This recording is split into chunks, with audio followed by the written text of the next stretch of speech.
Hi, everyone. My name is Pamela Drennan. I'm a communications director for the Canadian Lactation Consultant Association. And I am here today with Attie Sandink, who is one of our special speakers who will be at our 2019 conference, which is coming up really soon in under a month on October 25th, 26th, and 27th. I'm so excited to introduce to you guys prior to the conference some of our speakers. Attie Sandink is a registered nurse who's an IBCLC as well. She's a childbirth educator. She also works with CAPA. She's the owner of Birth and Baby Needs in Burlington, Ontario. And she will be speaking to us and providing a really special hands-on workshop on Friday of the conference on assisting in latch following baby's cues. Welcome, Attie. Thank you so much for taking time out tonight to meet with me. No problem, and thank you very much for inviting me to speak. Yes. So are you getting excited to join us in BC? I sure am. I think it's going to be a great place and a great location as well. Yes, yes. Some of us will not, it will be our first time to BC, so that will be really exciting for us. And then there'll be some of the locals there as well too, or some repeat guests. Before we get started, I just wanted to remind everyone who's listening and who hasn't registered for the conference, you still have time. You can visit at www.CLCA-ACCL.ca, go to our website to further look at our lineup of speakers and presentations. There is also a discount for Air Canada as well too for those that would require to fly in. We're at the Westin Hotel, so there's rooms that are booked off for sectioned off for the conference delegates to rent. And just come and join us for all the networking. There'll be exhibitors there as well too, sponsorships, panel discussion as well too, some poster presentations. So we really wanted to bring this enriched learning activity to Canada. I think it's been a while since we've had an in-person conference, to be honest. I think at least 2 years.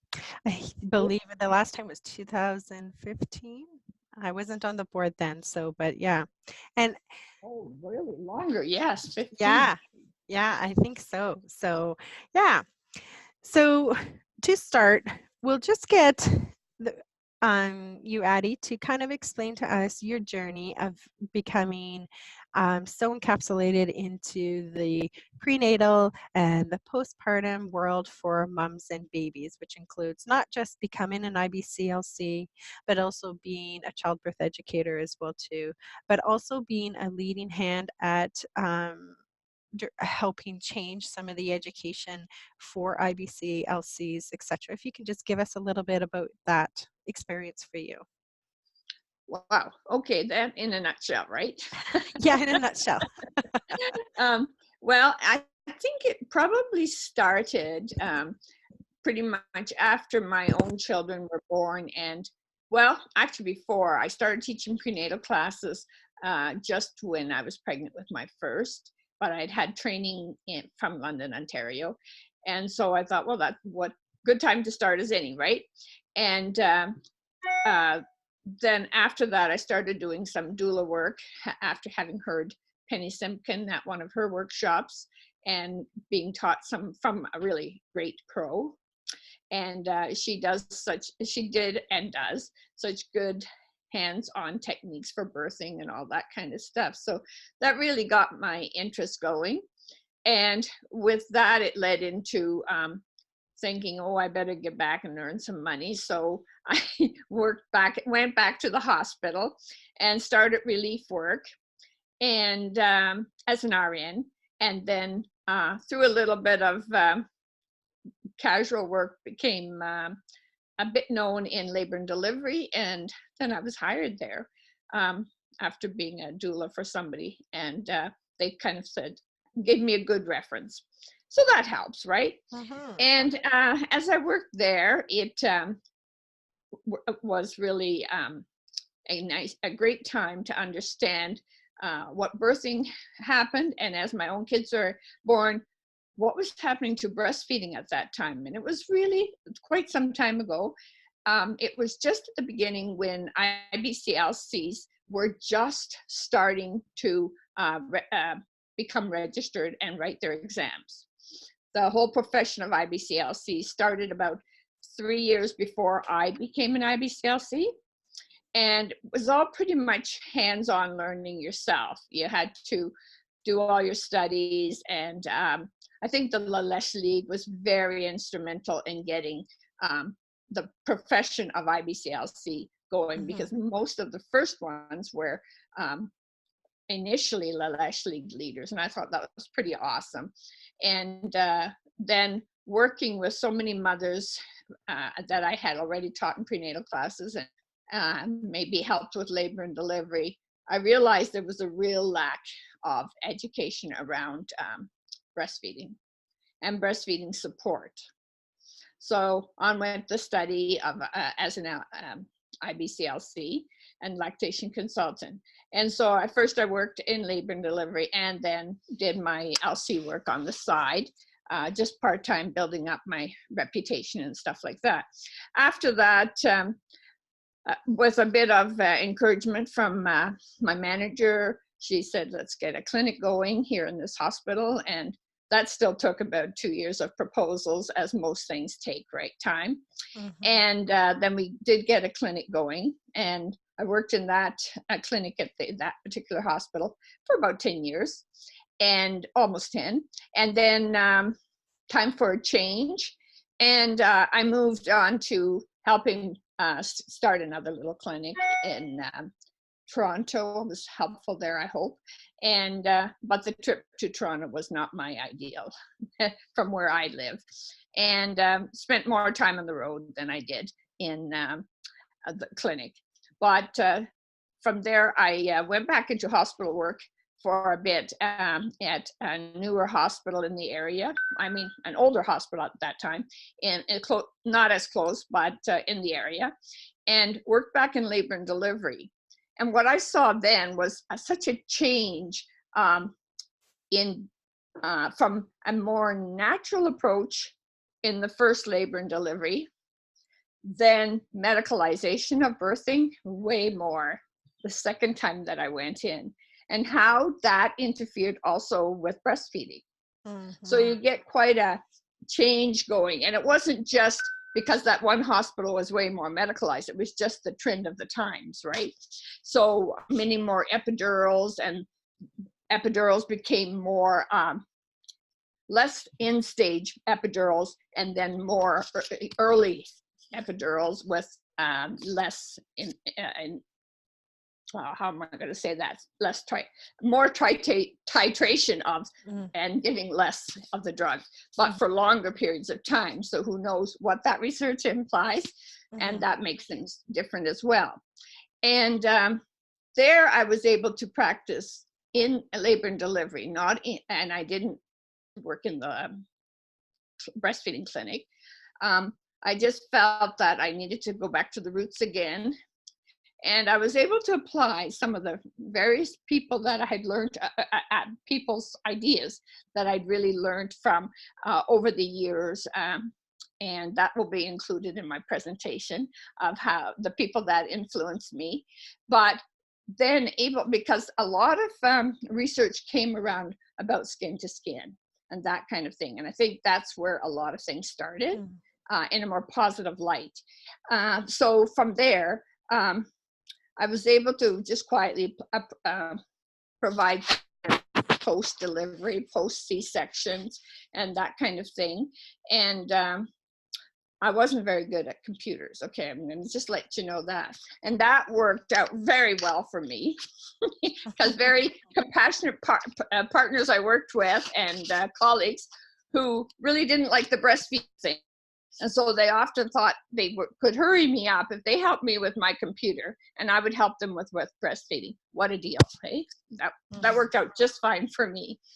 And so then I was able to see and apply so many new principles that we actually kind of maybe thought about, we normalized in our heads, but I didn't really normalize with clients. And this seemed to work more and more. And my colleagues would say, well, how do you get that baby on a little faster? How do you get them all latching? And that was all part of that learning curve for me, understanding that something good was happening. So that's kind of it in a nutshell. And I went on from there to back into setting up my clinic full time and starting giving interns a chance, people who want to become IBCLCs, a chance to intern their 5 hours and become ready for their writing of the exam. So that's it. Well, that sounds like a very exciting career that you've had for many years now, but it sounds like you're still quite active in the field. And I believe the families in the surrounding area that you live in Southern Ontario are very thankful for that. So it sounds like when you talk that there was a lot of observational knowledge of when you're working on the floor, working in the clinics, working with the childbirthing moms, that you just were seeing certain behaviors of babies. You're seeing certain behaviors of the mom that seem to work well and others that did not work so well, and kind of pieced it together with principles and certain practices from other clinicians that, whether it's Penny Simkin or some of the other IBCLCs or doulas along your way, and you just kind of like married it together. And now it sounds like you kind of have your own spin-off on latching babies at a basic level, like back to not basic, but at a more natural level, using what their nature of a mom and baby have. And that's exactly right. I'm probably not, I was probably in time, at the same time, I knew that there were a few other people working on this kind of approach as well. Like, I think we all kind of came to it at a similar stage in our game, probably because of a lot of research too that was coming out especially about babies and their abilities. So it's really learning what babies' abilities can do to help achieve breastfeeding. Good. So you also help the interns as well too, in your area as well too. And then I guess there was some work that you did with Mohawk College as well too, or CAPA, for developing education plans and helping keep it up to date, correct? Yes, first I was already teaching the 20-hour course through CAPA, and that was CAPA Canada. That's the 20-hour breastfeeding course? Yes, the 20-hour BFI Essentials. And that changed as well with the help of our other CAPA members. But at the same time, I was also working on improving the Mohawk breastfeeding course to a 90-hour education basics that became the minimum basics of learning for anybody wanting to become an IBCLC. Right. So by that time, things had progressed to a 90-hour, and then people could start doing if they had met all their medical descriptive programs, then they could become that intern either in doing it in 1,000 hours or in 500 hours, as ascribed to by the International Board of Lactation Consultant Examiners. So, right. Yeah.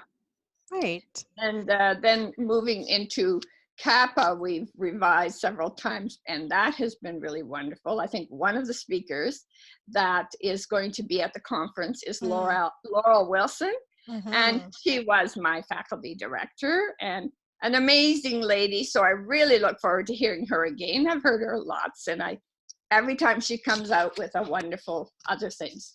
So it's a wonderful thing to come full circle that way as well. And a lot of our courses were set up and organized by all the faculty who teach the CAPA course. So it keeps an international flavor, but we can put our Canadian components in it. But it also teaches how to teach. So it's what's really nice about the course is that we're not only just teaching a 20-hour course, but we're also teaching components of how to teach. Okay. Even the teachable moments, right? Not Mhm. even being a teacher, but teachable moments when you're a nurse or when you're a doula or when you're an educator. So you've got components there too. So that really was enjoyable too, Oh, that's and good. is ongoing. That will be really special for you to be able to see her then there, since you guys have kind of walked along a very similar path, but from miles and miles and miles away. Absolutely. Yeah, that'd be great. Yes. So the topic that you'll be uh, using at the or presenting at the workshop is about following cues. Is it specifically just baby cues? You do mention baby cues, and are we talking mom's cues too, or are we just looking at baby's cues? That's a really good question, because to me, I watch the mums constantly as well. And I think most lactation consultants do that as well when they are assisting with the baby. But a lot of my impetus is to be a lot more hands off and watch when the baby's ready. And I think I don't want to say too much, because that would lead into getting into talking about the cues, but it is based on what their reflexes can do and what babies really can do and be helpful for.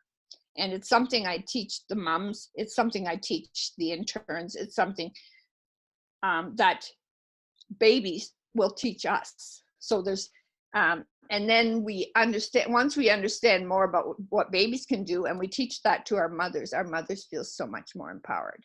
So it's really an empowerment thing, right? So as we work through this, we empower our moms. It may take a visit or two to get it kind of right, but Right. and that is really what it's all about. Actually, it's the follow-up, is the need to help moms and babies. As you were talking about teaching the moms how to recognize certain natural reflexes and communication from the baby, what we know as baby cues, I was thinking that must be that's so empowering for moms, right? And then you had mentioned that it is empowering.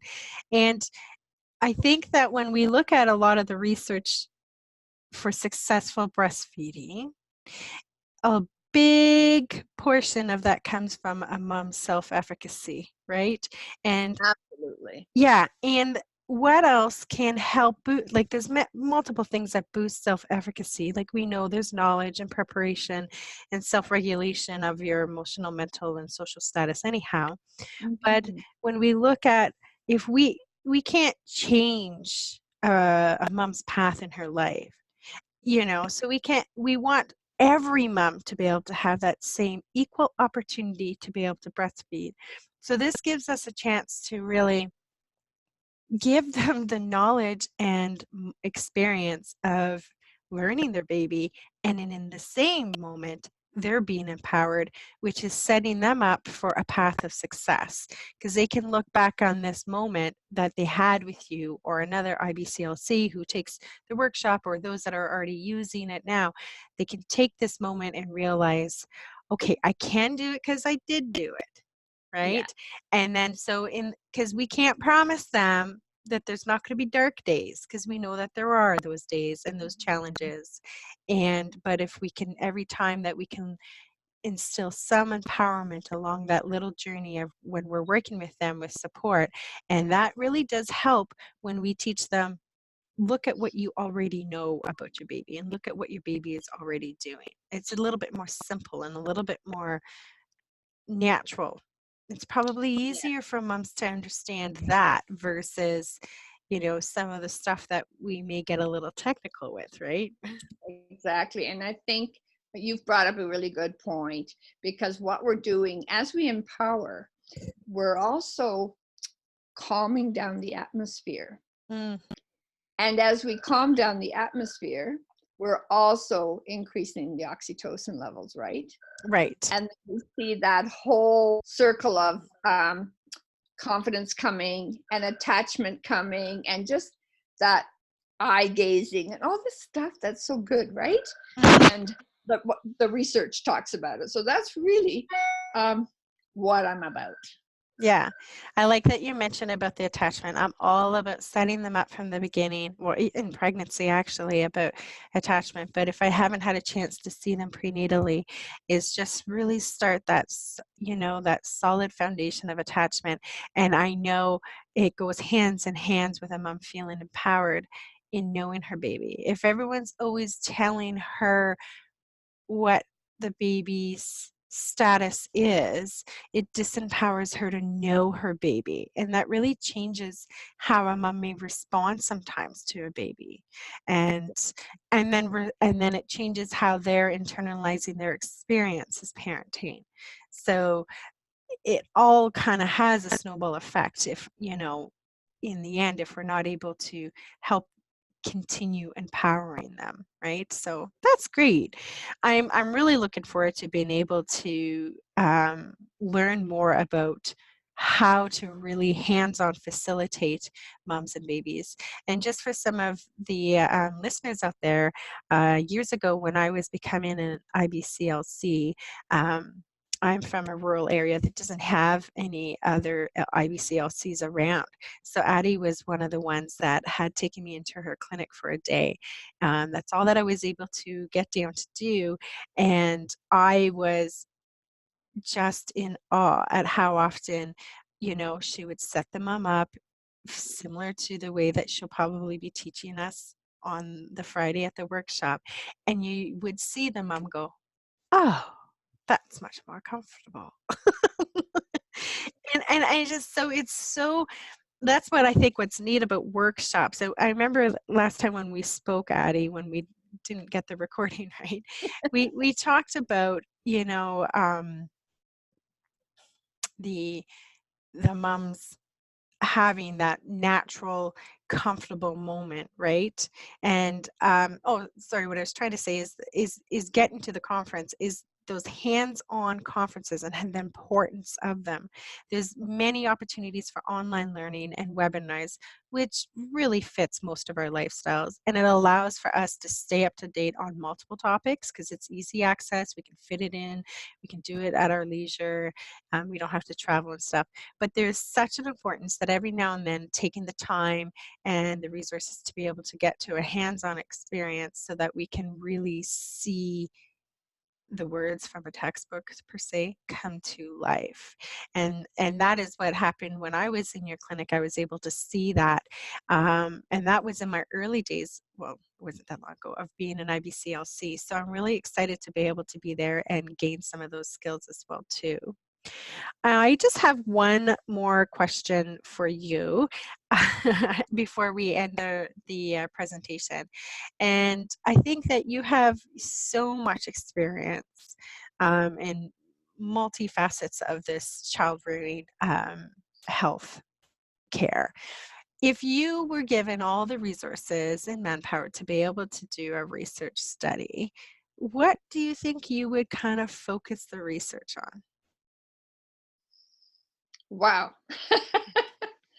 Actually, I have often thought about and know that I'm not a researcher, but had been involved with a bit of research by that Cindy Lee Dennison does in Toronto. I Ah, was so lucky to be able to work on one mhm. of the peer support um, Okay. things, and it made me start to think. But I think since our last discussion, my biggest thought is, well, I think we should talk about latch and Mm, research the how effective and how soon we need to do a good latch, or if latch doesn't work right at the time of delivery, what factors prevented it from happening, and what factors made it that much better. Hmm. And, you know, it's just, it would be a broad topic saying latch, but that would include the baby's natural instinct. And again, that's what's important. And it's giving the mothers that feeling of support right from the get-go, instead of having so many mixed feelings. They come to the clinic and they say, oh, I got so much information. I don't even know how to sift through it, right? Mm-hmm. And how can research sift through that and come to the point? How do Yeah. we make a village? How do we make a village Mm-hmm. right from the get-go? Yes. Yes. And creating the village within or surrounding the families, right? So that they can, you know, tend to their babies and their children as well too. All right. Well, Attie, thank you so very much for taking the time out tonight and sharing some of your thoughts and some of your personal attributes to the profession as well too. For everyone out there as well, remember you still have time to register.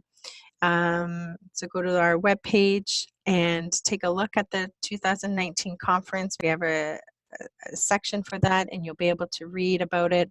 And stay tuned for more of the interviews with the speakers. Have a great night. Thank you very much.